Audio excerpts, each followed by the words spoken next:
সাথে তালা খুললা যায়। তাই নাকি? হ্যাঁ। আরেকজন জিজ্ঞাসা, তোমার কি গুণ আছে? আমার গুণ হইলো আমার নাকে। আমি কোন বাড়ির মধ্যে কোন ঘরের মধ্যে কি মাল রাখছে এটা আমি বাড়ির কাছে যাইয়া যখন নাকদা এরকম শ্বাস নেই তখন বুঝতে পারি কোন ঘরের মধ্যে ধন সম্পদ স্বর্ণ মুদ্রা লুকানো আছে। তা আরেকজনকে জিজ্ঞাসা করছে, তোমার কি গুণ আছে? সে বলতেছে, আমার গুণ হইল যে বাড়িতে ডাকাতি বা চুরি করতে গেলে ওই বাড়িতে যদি কোনো কুকুর থাকে তখন ঘেউ ঘেউ করে যদি ধরতে আসে ওই কুকুরে কি বলে এটার ভাষা আমি বুঝি। তাই নাকি? হ্যাঁ। আরেকজনকে জিজ্ঞেস করছে, তোমার কি গুণ আছে? আমার গুণ হইলো আমি যদি রাতের বেলা কাউকে দেখি অন্ধকারে, দিনের বেলায় আমি তার চিনি। এইরকম এক একজনে এক একটা গুণ প্রকাশ করছে। যেহেতু আমি আপনাদের কাছের মানুষ, দূরের বক্তা না, আর আমার সময়ও খুব একটা বেশি না, প্রধান বক্তা আসবে, এজন্য সামান্য সময় একটু কথা শুনবেন না ভাগবেন? দেখি তো কে কে ভাগবেন? ভাগবেন? তাহলে আমি সেটা দিই। তো এরকম এক একজনে এক একটা গুণের কথা বলছে। তো এক পর্যায়ে বলতেছে, আরে তোমরা তো দেখা যায় খুব ট্রেনিং প্রাপ্ত, প্রশিক্ষণ প্রাপ্ত চোর ডাকাত, তাহলে তোমাদের সাথে কি আমারে নিবা? কে বলতেছে এটা? ভাই সুলতান মাহমুদ গজনবী রহমতুল্লাহ আলাইহি। আরে আমরা তো সবাই প্রশিক্ষণ প্রাপ্ত চোর ডাকাত, আপনি জাঙ্গল লাগে যাইবেন বাদশার বাড়িতে ডাকাতি করতে, আপনার কি গুণ আছে? আঙ্গর তো এক একজনের এক একটা গুণ আছে, আপনার কি গুণ আছে? তারা চিনে নাই ইনি সুলতান মাহমুদ গজনবী রহমতুল্লাহ আলাইহি। তো উনি বলতেছে, আমার গুণ হইল দাড়ির মধ্যে। আমার গুণ কই? وقال تعالى إن الله وملائكته يصلون على النبي يا أيها الذين آمنوا صلوا عليه وسلموا تسليما। নবীজির মুহাব্বতে দুরূদ শরীফ পড়ি। আল্লাহুম্মা সাল্লি আলা মুহাম্মাদিন নবিয়্যিল উম্মি ওয়া আলা আলিহি ওয়া সাল্লিম তাসলিমা। সাদাকাল্লাহুল আযীম ওয়া সাদাকা রাসূলুহুন নাবিয়্যুল কারীম ওয়া নাহনু আলা যালিকা মিনাশ শাহিদিন ওয়াশ শাকিরিন والحمد لله رب العالمين سبحانك لا علم لنا إلا ما علمتنا إنك أنت العليم الحكيم الحمد لله। মহান আল্লাহ তাআলার দরবারে লাখো কোটি শুকরিয়া যে মহান রব্বুল আলামিন আমাদেরকে হালিমাতুস সাদিয়া রাদিয়াল্লাহু তাআলা আনহা মহিলা মাদ্রাসা ও কবরবাসীদের ইসালে সওয়াব উপলক্ষে আজকের এই আয়োজিত মাহফিলে আসার বসার তৌফিক দান করেছেন। এজন্য মালিকের দরবারে শুকরিয়া আদায় করে বলি আলহামদুলিল্লাহ। আপনারা যারা আছেন, বসে আছেন, আপনাদের দাম কতটুকু বেশি এই প্রসঙ্গে দুই একটি কথা বলবো। এর আগে আমরা মাহফিলের পরিবেশটাকে সুন্দর করার উদ্দেশ্যে আমরা একটু সামনে আগায় আগায় বসবো আর জিকির করতে থাকি, লা ইলাহা ইল্লাল্লাহ লা ইলাহা ইল্লাল্লাহ। জুড়ে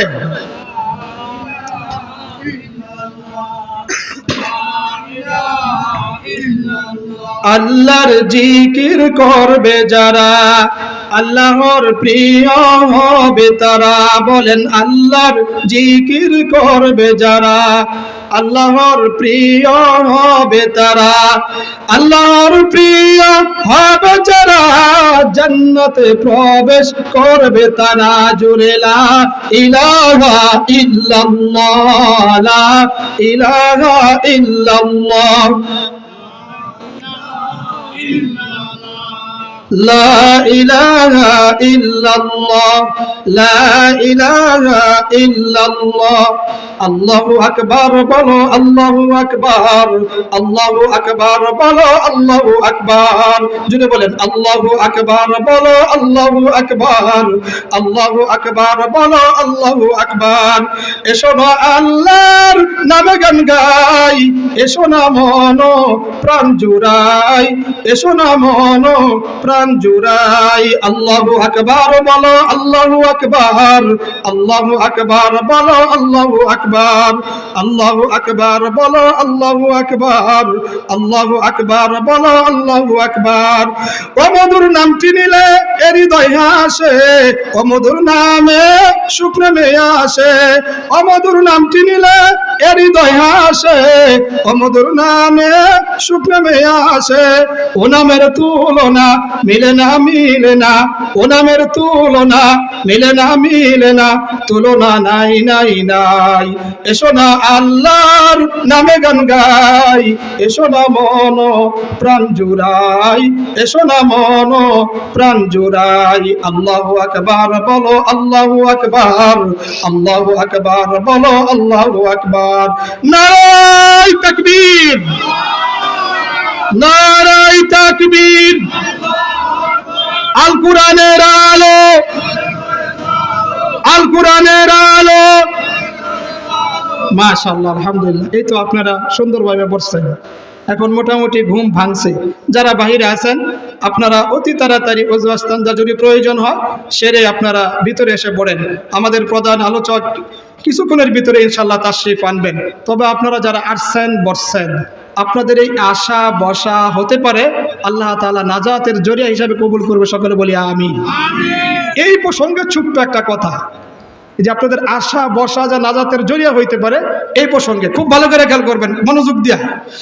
আল্লাহ রাব্বুল আলামিন বলেন, وَإِذَا قُرِئَ الْقُرْآنُ فَاسْتَمِعُوا لَهُ وَأَنصِتُوا لَعَلَّكُمْ تُرْحَمُونَ। আল্লাহু আকবার। আল্লাহ রাব্বুল আলামিন বলেন, যখন কোরআন এবং হাদিসের আলোচনা হয় ওই সময় আল্লাহ তাআলার কোন বান্দা বা বান্দি দুইটা গুণ অবলম্বন করে কথা শুনবে। আল্লাহ রাব্বুল আলামিন বলেন, আমি আল্লাহ তাআলা তার উপর রহমত নাজিল করব। সুবহানাল্লাহ। দুইটা গুণ, একটা হলো চুপচাপ থাকতে হবে আর একটা হলো দিলের কান্দা শুনতে হবে। এই দুইটা গুণ অবলম্বন করে আপনারা কথা শুনবেন ইনশাআল্লাহ। সুলতান মাহমুদ গজনবী রহমতুল্লাহি আলাইহির নাম আপনারা শুনছেন। সুলতান মাহমুদ গজনবী রহমতুল্লাহি আলাইহি একদিন রাতের বেলা ছদ্মবেশে বের হয়েছে। এই যে আপনাদের আশা বসা যা নাজাতের জরিয়া হইতে পারে, এই কথাটা বুঝাইতে যে আমি এই কথাটা নিয়ে আসতেছি। সুলতান মাহমুদ গজনবী রহমতুল্লাহি আলাইহি যখন রাতের বেলা ছদ্মবেশে বের হয়েছেন, খুব ভালো করে খেয়াল করবেন, আমি তো আপনাদের কাছে। তো যখন বের হয়েছে, বের হওয়ার পরে দেখে কিছু লোকের জটলা, ৫-১০ জন লোক, তারা গোল মিটিং করতেছে। তো উনি দেখা কাছে গেলেন, জিজ্ঞাসা করলেন, তোমরা কে? তোমরা কে? মানে একটা ডাকাত দলের একটা গ্রুপ, তারা ডাকাতি করার জন্য রাতের বেলায় রাস্তায় বের হইয়া পরামর্শ করতেছে। তো সুলতান মাহমুদ গজনবী রহমতুল্লাহি আলাইহি যখন এই বিষয়টা উপলব্ধি করতে পারলেন, সামনে আগাইলেন, জিজ্ঞাসা করলেন, তোমরা কে? তো তারা বলল যে আমরা তো ডাকাত। কোথায় যাইবা? আমরা আজকে সুলতান মাহমুদ গজনবীর বাসায় ডাকাতি করব, চুরি করব। খেয়াল করতেছেন আপনারা? তো তো উনি বলতেছে, তোমরা যে এই বাদশার বাড়িতে ডাকাতি করবা, তোমাদের কার কি গুণ আছে? বাদশার বাড়িতে তো ডাকাতি করা এত চারটি খালি কথা না। বাদশার বাড়িতে ডাকাতি করতে গেলে ট্রেনিং প্রাপ্ত ডাকাত লাগবো, ট্রেনিং প্রাপ্ত চোর লাগবো, তাহলে সে না পারবা, তা না হয়তো ধরা খাবা। তো উনি যখন এই কথা জিজ্ঞাসা করলেন, ডাকাত দলের যে সদস্যরা ছিল তারা একজনে বলতেছে, আমরা সবাই প্রশিক্ষণ প্রাপ্ত ডাকাত, সবাই প্রশিক্ষণ প্রাপ্ত, আমরা চোর। তাই নাকি? কহ, তাহলে তোমার কি গুণ আছে? একজনে বলতেছে, আমার গুণ আছে, আমি যখন কোনো বাড়িতে চুরি করতে অথবা ডাকাতি করতে যাই, ওই বাড়ির সামনে যাইয়া যদি এরকম তুরি দেই, তুরি বুঝেন না আপনারা? তাহলে ওই ঘরের মধ্যে, যে ঘরের মধ্যে মাল আছে, এই ঘরের মধ্যে যদি তালা লাগানো থাকে, তাহলে এই তুরি দেওয়ার সাথে সাথে তালা খুলে যায়। তাই নাকি? হ্যাঁ। আরেকজন জিজ্ঞাসা, তোমার কি গুণ আছে? আমার গুণ হইলো আমার নাকে। আমি কোনো বাড়ির মধ্যে, কোন ঘরের মধ্যে কি মাল রাখছে, এটা আমি বাড়ির কাছে যাইয়া যখন নাকদা এরকম শ্বাস নেই, তখন বুঝতে পারি কোন ঘরের মধ্যে ধন সম্পদ স্বর্ণ মুদ্রা লুকানো আছে। তো আরেকজনকে জিজ্ঞাসা করছে, তোমার কি গুণ আছে? সে বলতেছে, আমার গুণ হইল যে বাড়িতে ডাকাতি বা চুরি করতে গেলে ওই বাড়িতে যদি কোনো কুকুর থাকে, তখন ঘেউ ঘেউ করে যদি ধরতে আসে, ওই কুকুরে কি বলে এটার ভাষা আমি বুঝি। কয় তাই নাকি? কয় হ্যাঁ। আরেকজনকে জিজ্ঞেস করছে তোমার কি গুণ আছে?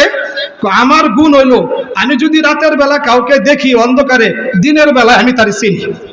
এইরকম এক একজনে এক একটা গুণ প্রকাশ করছে। যেহেতু আমি আপনাদের কাছের মানুষ, দূরের বক্তা না, আর আমার সময়ও খুব একটা বেশি না, প্রধান বক্তা আসবে, এজন্য সামান্য সময় একটু কথা শুনবেন না ভাগবেন?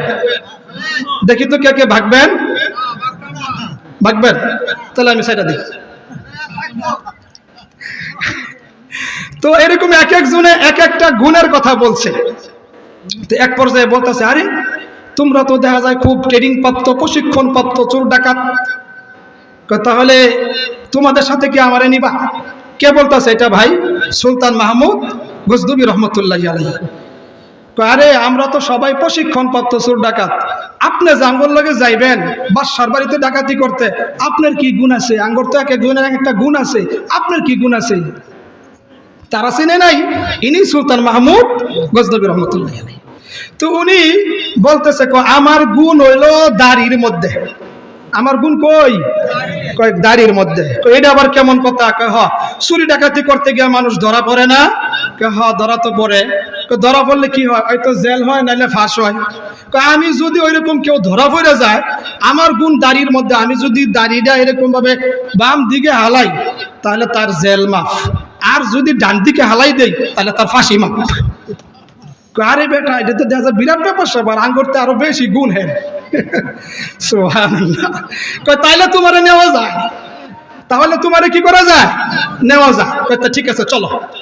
এবার সবাই মিলা বাদশার বাড়িতে ডাকাতি করার জন্য, চুরি করার জন্য বের হয়ে গেছে। আস্তে আস্তে যখন এরকম ভাবে বাদশা সবার আগে, চোরের ডাকাত দলের সদস্যরা বলতেছে আপনার গুণ যেহেতু বেশি, আপনার দাড়ির মধ্যে অনেক কেরামতি, ডান দিকে হালাইলে ফাঁসি মাফ, বাম দিকে হালাইলে জেল মাফ, আপনি আমাদের সবার আগে যান, আজকে আপনারা আমরা রাহাবার হিসাবে বানাই দিলাম, আপনাকে আমরা রাহাবার হিসাবে কবুল করলাম। রাহাবার আপনারা চিনেন? রাহাবার এটা কোন শব্দ? এই তো যারা তাবলিগ জামাত করছেন এরা পারে, আর যারা তাবলিগে যায় নাই হেরা বুঝেই নাই রাহাবার কি। হ্যাঁ, আপনি রাহাবার হয়ে আগে আগে চলে যান, নিয়ে যান। বাদশা এবার রাহাবারি কইরা বাড়ির দিকে রওনা দিছে।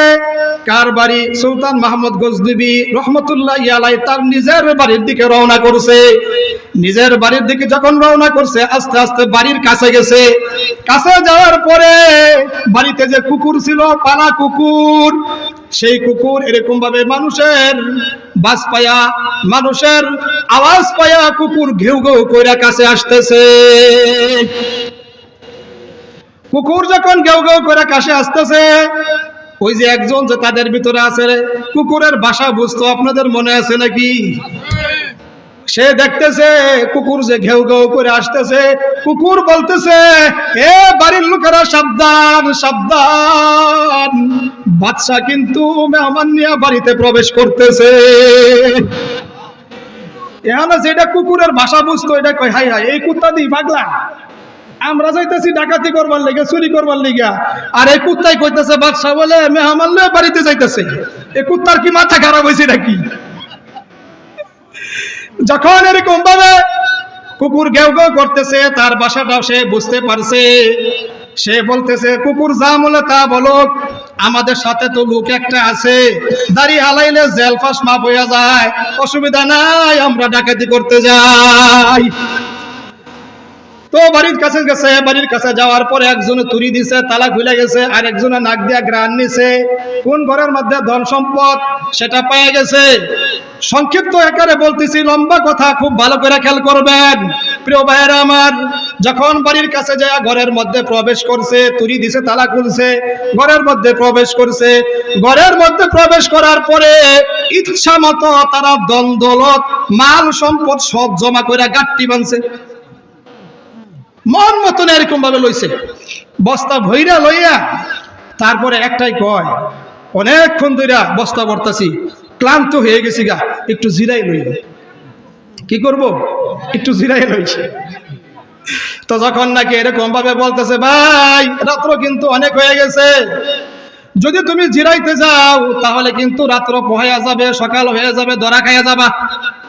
সে বলতেছে অনেক কষ্ট করে বস্তাগুলা ভরছি, অসুবিধা নাই, ধরা খাইলে কোনো অসুবিধা নাই, আমাদের সাথে এমন এক লোক আছে জেলফাস মাপ হয়ে যাবো, অনেকক্ষণ কষ্ট করে বস্তাগুলা ভরছি, একটু জিরাই।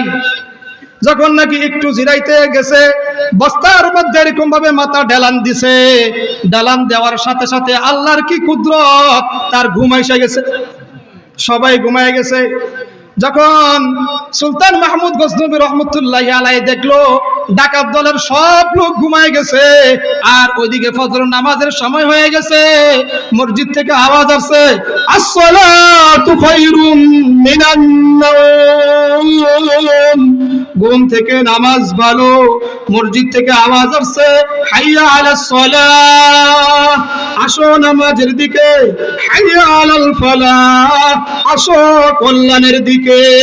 সুলতান মাহমুদ গজনবী রহমতুল্লাহি আলাইহি যখন রবের তরফ থেকে ডাক আসছে নামাজ আদায় করার জন্য উনি মসজিদে যাবেন, এই জন্য চিন্তা করলেন সবাই যেহেতু ঘুমিয়ে গেছে, আমি মসজিদে চলে যাই, নামাজটা আদায় করি, আল্লাহ তাআলার হুকুম পালন করি। উনি এরকম ভাবে তার একজন উজিরকে বললেন, এই ঘরের মধ্যে যেই সমস্ত লোকেরা ঘুমাই গেছে, এরা তো ঘুমাই গেছে, আমি মসজিদে চলে গেলাম, তুমি বাহির দিয়ে তালা লাগাই দাও, গেটের মধ্যে তালা দিয়ে দাও। সুলতান মাহমুদ গজনবী রহমতুল্লাহি আলাইহি মসজিদে গেছেন, নামাজ আদায় করছেন, নামাজ আদায় করার পরে তার রাজ সিংহাসনে বসছে, বসার পরে একজনকে পাঠাই দিছে, যাও যাও আমার বাড়ির মধ্যে ওই ঘরের ভিতরে কয়েকজনকে বন্দি করে রাখছি, তাদেরকে নিয়ে আসো। এবার একজন গেলেন, যাওয়ার পরে সকলকে এরকম ভাবে দইরা তার দরবারে নিয়ে আসলেন। এবার বাদশা সুলতান মাহমুদ গজনবী রহমতুল্লাহি আলাইহি যখন বিচারের আসনে সিংহাসনে বসছেন, আর ডাকাত দলের সদস্যরা আসছে, তারা এরকম ভাবে খুব চিন্তিত হয়ে গেছে, হাই হাই আমরা তো ধরা খেয়ে গেছি, বাদশা আমাদেরকে নিয়ে আসছে, সবাই খুব চিন্তিত হয়ে গেছে, চিন্তায় পেরেশান হয়ে গেছে, মাথা নিচ দিকে দিয়া দাঁড়াই রইছে, আসামির কাঠগড়ায় তাদেরকে দাঁড়া করানো হয়েছে, সবাই খুব পেরেশান চিন্তিত, তাদের মুখটা মলিন হয়ে গেছে। কিন্তু একজন ও ডাকাত দলের ভিতরে একজন সদস্য, সে মুস্কি মুস্কি হাসতেছে, মুস্কি মুস্কি হাসে। সেই লোকটা কেডা জানেন নাকি আপনারা? ওই যে রাতের বেলা দেখলে যে দিনে সিনে, হ্যাঁ মুস্কি মুস্কি হাসতেছে। এবার বাদশা বলতেছে, সবাই খুব চিন্তিত, রাতের বেলা চুরি ডাকাতি করছে, অপরাধ হয়ে গেছে, তাদেরকে অপরাধী যেহেতু তারা, তাদেরকে বিচারের কাঠগড়ায় দাঁড়া করাইছি, তারা খুব চিন্তিত হয়ে গেছে, তুমি কেন হাসতেছ? এবার ওই লোক বলতেছে, ডাকাত দলের সদস্য বলতেছে, বাদশাহ রাতের বেলায় না আপনি আমাদের সাথে বন্ধু সুলভ আচরণ করলেন, রাতের বেলায় কিন্তু আপনি আমাদের সাথে বন্ধুর মতো আচরণ করছেন, আপনিও কিন্তু আমাদের সাথে ছিলেন, আমি কিন্তু ওই লোক যারা আমি রাতের বেলা একবার দেখি, দিনের বেলায় চিনি,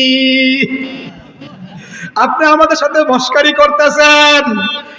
আমরা যদি অপরাধী হয়ে থাকি তাহলে একই অপরাধে আপনি অপরাধী। ও বাদশা আপনি কিন্তু আমাদের বন্ধু, আমরা আমাদের যার যেই গুণ ছিল আমরা সেই গুণগুলা প্রকাশ করছি, প্রকাশ করে চুরি ডাকাতি করছি। ও বাদশা আপনারা কিন্তু একটি গুণ আছে, আপনি এখন সেই গুণটি প্রয়োগ করেন। সুবহানাল্লাহ। এবার বাদশা বলতেছে, ঠিকই বলছো, যেহেতু বন্ধুত্বের পরিচয় দিছ, রাতের বেলায় সামান্য সময় তোমাদের সাথে আমি একটু মুআমালাত মুআশারাত করছি, তোমাদের সাথে সামান্য সময় সংস্পর্শে ছিলাম, অল্প সময় তোমাদের সাথে ছিলাম, এই জন্য তুমি দোহাই দিতেছ, যাও যাও আমি বাদশা তোমাদের সকলের সকল অপরাধীকে আমি বাদশা মাফ করে দিলাম। বলতেছে, দেখো দেখো বাদশার সাথে সামান্য সময় আমাদের পরিচয় হয়েছে, বন্ধু সুলভ আচরণ হয়েছে, এই জন্য যদি বাদশা আমাদেরকে ক্ষমা করতে পারে, মাফ করতে পারে অপরাধ করার পরেও, তাহলে যিনি আমাদের সৃষ্টিকর্তা, যিনি আমাদের মালিক, যিনি আমাদের রব, অনেক আদর করে মায়া মোহাব্বত করে বানাইছেন, জীবনে অনেক নামাজ কাজা করেছি, অনেক অন্যায় করেছি, অপরাধ করেছি, আমরা যদি তার কাছে মাফ চাইতে পারি, তার সংস্পর্শে আসতে পারি, তাহলে আল্লাহ রাব্বুল আলামিন আমাদেরকেও মাফ করে দিবে। সুবহানাল্লাহ। ডাকাত দলের যে সর্দার সে বলতেছে সবাই তওবা করো, তওবা করে ভালো হয়ে যাও, আর জিন্দেগিতে আমরা কখনো গুনাহ করব না। কিতাবের মধ্যে আছে, জি ঠিক আছে, কিতাবের মধ্যে আছে, আল্লাহ তাআলা পবিত্র কালামের মধ্যে বলেন ইল্লা মান তাবা ওয়া আমানা ওয়া আমিলা আমালান সালিহা ফাউলাইকা ইউবাদদিলুল্লাহু সাইয়্যাতিহিম হাসানাত ওয়া কানা আল্লাহু গফুরুর রহিমা। আল্লাহু আকবার। আল্লাহ রাব্বুল আলামিন পবিত্র কালামের মধ্যে বলেন যে ব্যক্তি খাঁটি তওবা করবে, তার জীবনের অতীত জীবনের গুনাহের জন্য আল্লাহ তাআলার কাছে লজ্জিত হয়ে তওবা করবে, আল্লাহ তাআলার কাছে মাফ চাইবে, সাজদা যায় বলবে সুবহানা রাব্বিয়াল আলা। আয় আল্লাহ বুঝি নাই গুনাহ করছি, আয় আল্লাহ তোমার কুদরত পায়ে সাজদা দিলাম, তোমার পবিত্রতার বর্ণনা প্রকাশ করলাম, সুবহানা রাব্বিয়াল আলা। আয় আল্লাহ তুমি আমারে মাফ করে দাও, তোমার পবিত্রতার বর্ণনা প্রকাশ করতেছি, তোমার তাসবিহ পাঠ করতেছি। আল্লাহ তাআলা হাদিসে কুদসির মধ্যে বলেন ইন্নাস সাজদা ইয়াসজুদু ফি কদামালির রহমান। আল্লাহ তাআলা হাদিসে কুদসির মধ্যে ইরশাদ করেন বান্দা যখন সাজদা দেয় আল্লাহ রাব্বুল আলামিন বান্দার কপালের নিচে আল্লাহ তাআলার কুদরতি পা দিয়া দেয়, সুবহানাল্লাহ। আর বান্দা যখন বলে সুবহানা রাব্বিয়াল আলা, আল্লাহ রাব্বুল আলামিন বলেন ওয়াসজুদু ওয়াকতারিব। বান্দা তুমি যখন সাজদা দিছো আমি আল্লাহ তাআলা তোমার নিকটবর্তী হয়ে গেছি, আমি আল্লাহ রাব্বুল আলামিন তোমার কাছে আইসা গেছি, তুমি অতীত জীবনে যা গুনাহ করছো ফাউলাইকা ইউবাদদিলুল্লাহু সাইয়্যাতিহিম হাসানাত। আমি আল্লাহ রাব্বুল আলামিন তোমার অতীত জীবনের গুনাহকে নেকি দ্বারা পরিবর্তন করে দিলাম, সুবহানাল্লাহ। প্রিয় ভাইয়েরা আমার, এজন্য আল্লাহ তাআলা যেন আমাদের অতীত জীবনের গুনাহ নেকি দ্বারা পরিবর্তন করে দিতে পারে, সেই জন্য আপনার আমার চেষ্টা অব্যাহত থাকবে তো ইনশাআল্লাহ। যেহেতু মহিলা মাদ্রাসা যেহেতু মহিলাদের কিছু হকের কথা আমি আপনাদের সামনে বলবো, এরপরে আমার আলোচনা শেষ। অনেক কথা ছিল, যেহেতু প্রধান অতিথি প্রধান বক্তা আছেন এই জন্য আমি কথা বাড়াবো না। মহিলাদের এই যে আমার পূর্বে যিনি বক্তব্য দিচ্ছেন ইন্নাল্লাহা ইয়া'মুরু বিল আদলি ওয়াল ইহসান ওয়া ইতা'i যিল কুরবা ওয়া ইয়ানহা আনিল ফাহশাই ওয়াল মুনকারি ওয়াল বাগ, উনি এরকম ভাবে বলে গেছেন এখানে মহিলাদের ব্যাপারে কিছু কথা আছে। স্বামীর হক আছে 17টা। কয়টা ভাই? স্বামীর হক কয়টা? 17টা। আপনার আমার সন্তানকে যখন এরকম ভাবে মহিলা মাদ্রাসায় ভর্তি করাবো, জি মহিলা মাদ্রাসায় ভর্তি করাবো, যখন সে কোরআন হাদিস শিখবে তখন সে এরকম ভাবে তার বাচ্চারে দ্বীনি শিক্ষায় শিক্ষিত করতে পারবে, কোরআন হাদিস শিক্ষা দিতে পারবে, পাশাপাশি তার স্বামীর হকও সে আদায় করতে পারবে। এজন্য মা বোন যারা আছেন আপনাদের ব্যাপারে কয়েকটা গুরুত্বপূর্ণ কথা। 1 নাম্বার, স্বামীর যে 17টা হক স্ত্রীর কাছে পাও না। কয়টা হক ভাই? 17টা। সবটি বলে শেষ করতে পারবো কিনা আমি জানি না, তবে আপনারা খেয়াল করে শুনেন, বাড়িতে আমার মা বোন আছে তাদেরকে আপনারা শোনাবেন। স্বামীর কাছে এরকম ভাবে 17টা হক অধিকার এরকম ভাবে স্ত্রীর কাছে স্বামী পায়। মা বোন যারা আছেন আপনারা খেয়াল করে শুনবেন, স্বামীর হক 17টা কি কি? 1 নাম্বার, প্রত্যেকটা নারী যখন তার বিবাহ হয় 1 নাম্বার সর্বদা তার স্বামীর মন জয় করার চেষ্টা করা। কোন কাজ করলে তার স্বামী তার উপর সন্তুষ্ট থাকবে, স্বামীর খুশি থাকবে, এরকম ভাবে তার চলাফেরা করা, এটা হলো 1 নাম্বার। কথা বুঝতেছেন আপনারা আমার? 2 নাম্বার, স্বামীর সাথে অসংযত আচরণ না করা, স্বামীর সাথে ভালো ব্যবহার করা, স্বামী কষ্ট পায় এরকম কোনো কথা না বলা, এটা হলো 2 নাম্বার। যেহেতু সময় অল্প সংক্ষিপ্ত আকারে বলতেছি। 3 নাম্বার, শরীয়ত সম্মত প্রত্যেকটা কাজে স্বামীর ডাকে সাড়া দেওয়া। প্রত্যেকটা মা বোনের উচিত স্বামীর যে 3 নম্বর হক সেটা হলো শরীয়ত সম্মত যদি কোনো কাজের জন্য স্বামী ডাকে তাহলে সেই কাজে কি করা ভাই? স্ত্রী সাড়া দেওয়া। বিশেষ কোনো যদি ওজুর না থাকে, বাকিটা ভাঙ্গে আমি বললাম না, আপনারা বুঝে নিন। মহিলাদের ওজুর থাকতে পারে না, কি বলেন, তাদের মাসিক সমস্যা আছে না, এরকম বিশেষ কোনো যদি ওজুর না থাকে সেই ক্ষেত্রে অপারগতা না দেখানো, স্বামীর ডাকে সাড়া দেওয়া। 4 নম্বর, স্বামীকে এরকম ভাবে মনে প্রাণে তাকে ভালোবাসা এবং তার আনুগত্য করা।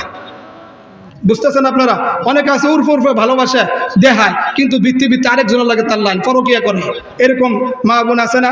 বিশেষ করে যদি স্বামী প্রবাসী হয়, তাহলে দেখা গেছে অনেক মা বোনেরা তারা এরকমভাবে স্বামীর সাথেও মোবাইলে কথা বলে, কিন্তু আবার পরকিয়াও করে। সাবধান মা বোনেরা, আপনারা এটা করবেন না। অনেক গুনাহের কাজ, অনেক গুনাহের কাজ। এই জন্য এটা থেকে আমার বিরত থাকতে হবে। আল্লাহ তাআলা আমাদেরকে বুঝ দান করুক। 5 নম্বর, পর পুরুষের সাথে কোনো রকম বিশেষ কোনো কারণ ছাড়া সম্পর্ক না রাখা। অনেক মা বোন এমন আছে, নিজের স্বামীর সাথে সম্পর্ক ভালো, আবার দেখা যাচ্ছে পর পুরুষের সাথে একটা আত্মীয় হোক, দুলাভাই হোক, অথবা অন্য কেউ হোক, তার সাথে কথায় মজে গেছে, তার সাথে একটা সম্পর্ক গড়ে তুলছে সে গোপনভাবে। এটা না করা। কি কইছি বুঝছেন? আল্লাহ তাআলা তার প্রিয় হাবিবের মাধ্যমে জানাইছেন, আলা কুল্লুকুম রাঈন ওয়া কুল্লুকুম মাসউলুন আন রায়াতিহি। প্রত্যেকটা মানুষ দায়িত্বশীল, তার দায়িত্ব সম্পর্কে আল্লাহ তাআলা তাকে কিয়ামতের দিন জিজ্ঞাসা করবেন। এই জন্য সব ব্যাখ্যা দিতে পারবো না। 6 নম্বর হলো স্বামীর অনুমতি ব্যতীত কোথাও না যাওয়া। স্বামীর অনুমতি ছাড়া কোথাও না যাওয়া, ঘর থেকে বাহির না হওয়া, বাজারে না যাওয়া, এমন কি বাবা যদি অসুস্থ হয় তাহলে তাদের বাড়িতেও না যাওয়া, যদি স্বামী অনুমতি না দেয়। বুঝতেছেন আপনারা আমার কথা? 6 নম্বর, সেটা হলো স্বামীর অনুমতি ছাড়া নফল নামাজ এবং নফল রোজা না রাখা। দেখা গেছে স্বামী ঢাকা থাকে, ঢাকা থেকে 10 দিন 20 দিন পরে আসছে, তার সাথে একান্তে সময় কাটানোর প্রয়োজন, মেলামেশার প্রয়োজন। এমতা অবস্থায় যদি দেখে তার স্ত্রী সে নফল রোজা রাখছে, তাহলে তো রোজা রাখা অবস্থায় মেলামেশা করা কি? এই তো বুঝছেন আপনারা?